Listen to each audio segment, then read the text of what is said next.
नमस्कार प्यारे साथियों, स्वागत है आपका अपने YouTube चैनल कोटपुतली पाठशाला में। साथियों, जैसा कि आपको पता है कि लगातार जो है वो आपकी एसएससी एमटीएस को लेकर के जीके जीएस की जो क्लासें हैं वो लगातार चल रही है। तो नेक्स्ट क्लास लेके आ चुके हैं। इस क्लास में हम बात करने वाले हैं जीके जीएस के टॉप क्वेश्चनों के ऊपर हम डिस्कस करने वाले हैं, जो कि आपके एसएससी एमटीएस एग्जाम के लिए अति महत्वपूर्ण क्वेश्चन ये रहने वाले हैं। तो साथियों, वीडियो को पूरा अंत तक जरूर देखिए और जो भी साथी चैनल पर नए हैं चैनल को आप जरूर सब्सक्राइब कर लें। तो चलिए साथियों, स्टार्ट करते हैं आज के इन क्वेश्चनों को। तो क्वेश्चन साथियों आपकी स्क्रीन पर दिया गया है, साथ के साथ कमेंट सेक्शन में आपको आंसर देते हुए भी चलना है। क्वेश्चन आपसे पूछा है कि भारतीय संविधान का कौन सा अनुच्छेद सुप्रीम कोर्ट को मौलिक अधिकारों का संरक्षक बनाता है? कौन सा जो अनुच्छेद है जो सुप्रीम कोर्ट को मौलिक अधिकारों का संरक्षक बनाता है? अनुच्छेद 226, अनुच्छेद 32, अनुच्छेद 136 या अनुच्छेद 142? तो सभी साथी एक बार आंसर दे देंगे कमेंट सेक्शन में। तो राइट आंसर हो जाएगा अनुच्छेद 32। क्या हो जाएगा? अनुच्छेद 32। ऑप्शन बी यहाँ पर क्या हो जाएगा? राइट आंसर हो जाएगा, ऑप्शन नंबर बी। चलिए नेक्स्ट देखिए, अंडमान और निकोबार द्वीप समूह की सबसे ऊंची जो चोटी है वो कौन सी है? अंडमान और निकोबार द्वीप समूह की सबसे ऊंची जो चोटी है वो कौन सी है, ये आपको बताना है। तो सबसे ऊंची जो चोटी है वो है आपकी सैडल पीक। कौन सी है? सैडल पीक है। ऑप्शन बी करेक्ट आंसर हो जाएगा इस क्वेश्चन का भी। ठीक है, अगला देखिए, प्रकाश वर्ष। प्रकाश वर्ष किसकी इकाई है? प्रकाश जो वर्ष है ये आपकी किसकी इकाई है? समय की है, दूरी की है, गति की है या तीव्रता की है? सभी साथियों का आंसर देना है। प्रकाश वर्ष किसकी इकाई है? तो ये आपके दूरी की इकाई है साथियों। प्रकाश वर्ष किसकी इकाई है? तो ये आपके दूरी की है। ऑप्शन बी करेक्ट आंसर हो जाएगा। जिन भी साथियों ने ऑप्शन यहाँ पर बी को लॉक किया है उन सभी का क्या हो जाएगा? यहाँ पर राइट आंसर हो जाएगा। नेक्स्ट क्वेश्चन देखिए, क्वेश्चन है red data book. Red data book किसके बारे में जानकारी प्रदान करती है? यह जो बुक है ये किसके बारे में जानकारी प्रदान करती है? विभिन्न प्रकार के प्रदूषण या संकटग्रस्त प्रजातियां या वनों के प्रकार या जल संसाधन। तो रेड डेटा जो पुष्प वो है साथियों, रेड डेटा जो बुक है यह आपको देती है संकटग्रस्त प्रजातियों के बारे में जानकारी प्रदान करती है। किसके बारे में? संकटग्रस्त प्रजातियों के बारे में जानकारी प्रदान करती है, याद रखना सभी साथी। ठीक है, चलिए अगला देखिए। नेक्स्ट क्वेश्चन है, साइबर हमले में man in the middle attack क्या होता है? मैन इन द मिडल जो अटैक है वो क्या होता है? तो यह जो है ये आपका क्या होता है? तो यह संचार करने वाले दो पक्षों के बीच घुसपैठ करके डेटा को रोकना या बदलना। ऑप्शन बी करेक्ट आंसर हो जाएगा, याद रखना ऑप्शन नंबर बी, बी हो जाएगा। चलिए नेक्स्ट देखिए, अगला है, भारतीय अर्थव्यवस्थाओं में असंगठित क्षेत्र की क्या विशेषता है? भारतीय अर्थव्यवस्था में असंगठित क्षेत्र की क्या विशेषता है? तो इसका जो राइट आंसर हो जाएगा वो हो जाएगा अनौपचारिक श्रम संबंध, अनियमित वेतन और सामाजिक सुरक्षा का अभाव। ऑप्शन सी, ऑप्शन सी हो जाएगा साथियों। ठीक है, अगला देखिए, नेक्स्ट है नोबेल पुरस्कार। नोबेल पुरस्कार किस वैज्ञानिक की स्मृति में दिए जाते हैं? इंपोर्टेंट सवाल है साथियों, सभी आंसर देंगे। अल्बर्ट आइंस्टीन या अल्फ्रेड नोबेल या मेरी क्यूरी या आइजैक न्यूटन। जो नोबेल पुरस्कार है वो किस वैज्ञानिक की स्मृति में दिए जाते हैं? तो याद रखना अल्फ्रेड नोबेल की स्मृति में दिए जाते हैं। किसकी स्मृति में? अल्फ्रेड नोबेल की स्मृति में दिए जाते हैं आपके नोबेल पुरस्कार, याद रखना सभी साथी। ऑप्शन बी हो जाएगा। चलिए अगला देखिए, नेक्स्ट क्वेश्चन है, केंद्रीय सूचना आयोग किस अधिनियम के तहत स्थापित किया गया था? सभी आंसर देंगे।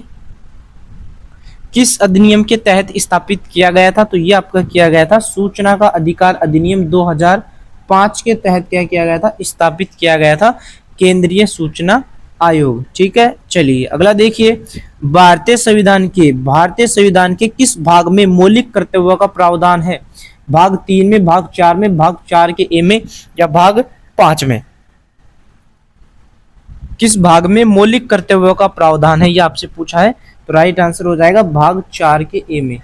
भाग 4 के ए में क्या है, मौलिक कर्तव्यों को क्या है साथियों, प्रावधान है। Option number C, option C क्या हो जाएगा, राइट आंसर हो जाएगा। अगला देखिए, विश्व की सबसे बड़ी मानव निर्मित झील कौन सी है। विश्व की सबसे बड़ी मानव निर्मित झील आपको बतानी है आयतन के अनुसार कि कौन सी झील है वो। तो वो जो झील है वो आपकी लेक वोल्टा झील। कौन सी, लेक वोल्टा।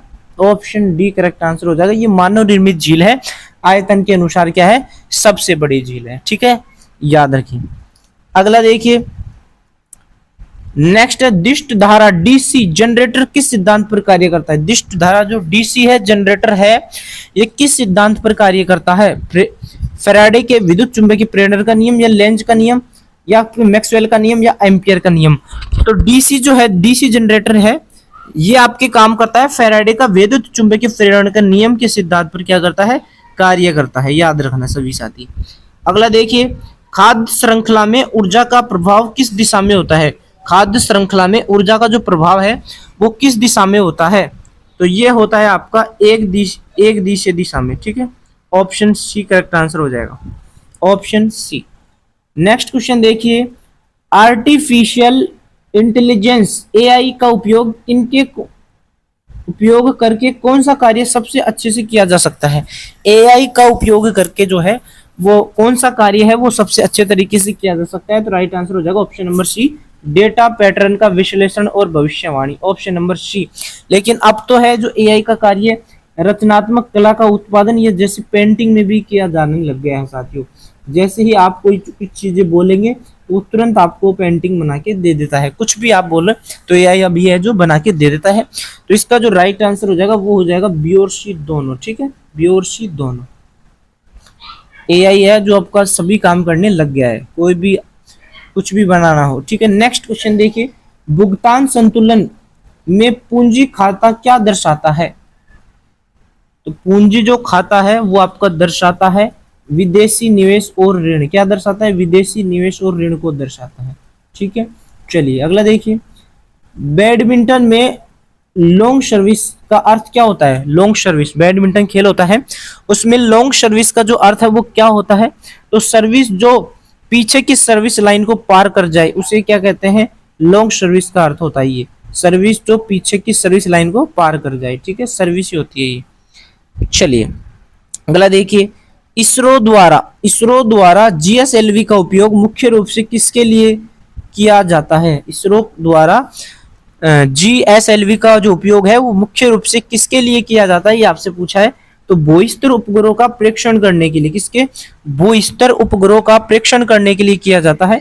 याद रखेंगे सभी साथी, ऑप्शन बी करेक्ट आंसर हो जाएगा। नेक्स्ट है, गांधी इरविन समझौता कब हुआ था। 1930 में, 31 में, 32 में या 35 में। गांधी इरविन समझौता कब हुआ था ये आपसे पूछा है। तो ये हुआ था आपका 1931 में। कब हुआ था, 1931 में हुआ था। सभी साथी याद रखेंगे गांधी इरविन समझौता। अगला देखिए, भारतीय संविधान का कौन सा अनुच्छेद समान न्याय और मुफ्त कानूनी सहायता से संबंधित है। अनुच्छेद 39A, अनुच्छेद 40, 42 या 44। तो करेक्ट आंसर हो जाएगा अनुच्छेद 39A, option A right answer हो जाएगा। नेक्स्ट देखिए, गंगा नदी को राष्ट्रीय नदी का जो दर्जा है वो कब दिया गया था। राष्ट्रीय नदी का दर्जा 2002 में, 4 में, 6 में या 8 में। तो ये दर्जा जो है 2008 में दिया गया था। कब दिया गया था, 2008 में दिया गया था। अगला देखिए, तापमान में वृद्धि के साथ द्रव की शांतता पर क्या प्रभाव पड़ता है। तापमान में वृद्धि के साथ द्रव की शांतता पर क्या प्रभाव पड़ता है। तो द्रव की जो शांतता है साथियों ये क्या होती है, घटती है। क्या होती है, घटती है। याद रखना, जिन भी साथियों ने ऑप्शन बी को लॉक किया है घटती है, उन सभी का यहाँ पर क्या हो जाएगा, राइट आंसर हो जाएगा। अगला देखिए, राष्ट्रीय वन्यजीव बोर्ड का अध्यक्ष कौन होता है। राष्ट्रीय वन्यजीव बोर्ड का जो अध्यक्ष है वो कौन होता है। तो वो होते हैं प्रधानमंत्री। कौन होते हैं, प्रधानमंत्री होते हैं। अगला देखिए, रैम, रैंडम एक्सेस मेमोरी पूर्ण रूप पूछ रहे तो रैंडम एक्सेस मेमोरी को क्या कहा जाता है। तो इसको क्या कहा जाता है, तो इसे प्राथमिक मेमोरी कहा जाता है। रैम को क्या कहा जाता है, प्राथमिक मेमोरी कहा जाता है। अगला देखिए, भारत में विनिवेश का मुख्य उद्देश्य क्या है। विनिवेश का मुख्य उद्देश्य तो सरकारी घाटों को कम करना और दक्षता बढ़ाना ही क्या है, विनिवेश का उद्देश्य है। ऑप्शन ए हो जाएगा इसका राइट आंसर। अगला देखिए, टेनिस में एसीई का क्या अर्थ होता है? टेनिस में एसीई का अर्थ, तो एसीई का जो अर्थ है वो होता है एक वैध सर्विस को प्रतिद्वंदी छू न सके। ठीक है, ऑप्शन सी। अगला देखिए, भारत का पहला सफल अंतर्ग्रहीय मिशन कौन सा है? चंद्रयान फर्स्ट, मंगलयान या चंद्रयान 2 या आदित्य एल फर्स्ट? तो सबसे सफल जो अंतर्ग्रहीय मिशन जो है वो है आपका कौन सा? मंगलयान है। कौन सा है? मंगलयान है। तो जिन भी ऑप्शन बी दिया है उन सभी का क्या हो जाएगा? Right answer. नेक्स्ट क्वेश्चन है, हितोपदेश नामक संस्कृत कहानियों का संग्रह किसने लिखा था? किसने लिखा था ये? तो ये आपके लिखा था नारायण पंडित ने। किसने? नारायण पंडित ने लिखा था। अगला है, भारतीय संविधान का कौन सा अनुच्छेद राज्यों में विधान परिषदों की स्थापना या अनुमूलन से संबंधित है? कौन सा अनुच्छेद? 168, 169, 170 या 171? तो करेक्ट आंसर हो जाएगा अनुच्छेद 169। अनुच्छेद 169, ऑप्शन बी। ठीक है, चलिए, भारत में सर्वाधिक कॉफी का उत्पादन किस राज्य में होता है? सर्वाधिक कॉफी का उत्पादन आपसे पूछा है कि किस राज्य में होता है? केरल, तमिलनाडु, कर्नाटक या आंध्र प्रदेश? तो सर्वाधिक कॉफी का जो उत्पादन होता है वो होता है आपके कर्नाटक में। कहां पर होता है? कर्नाटक में होता है। अगला देखिए, सौर सेल किस सिद्धांत पर कार्य करते हैं? सौर जो सेल होते हैं ये आपके किस सिद्धांत पर कार्य करते हैं? तो ये आपके काम करते हैं साथियों किस पर?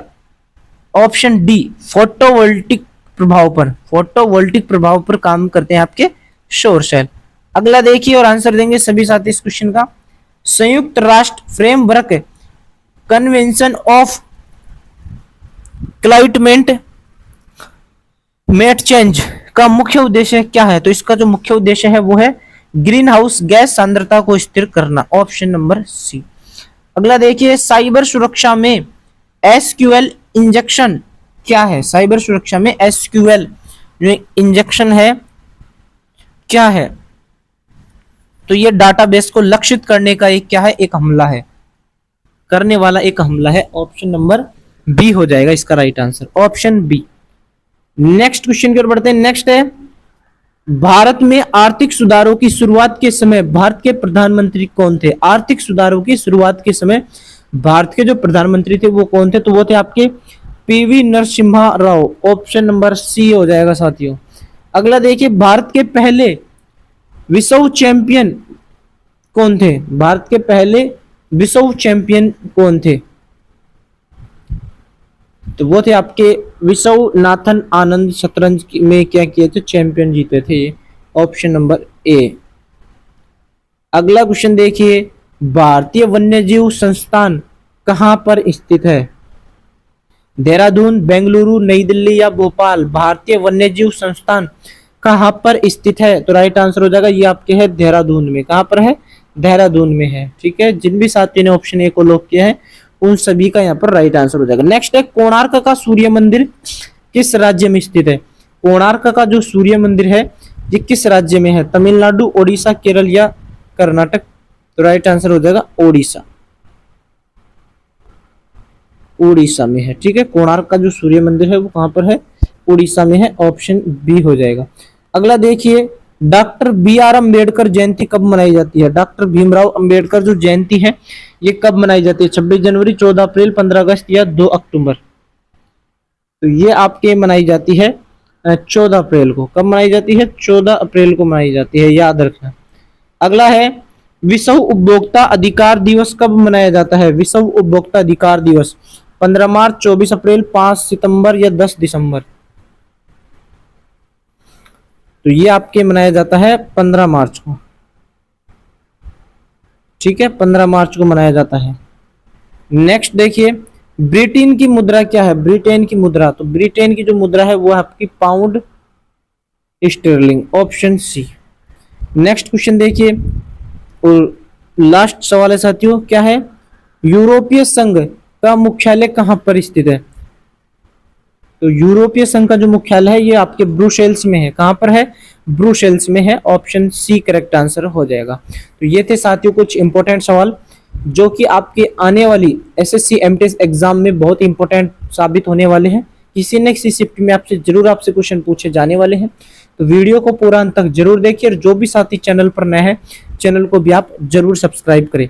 तो मिलते हैं साथियों नेक्स्ट वीडियो में, जब तक के लिए साथियों धन्यवाद।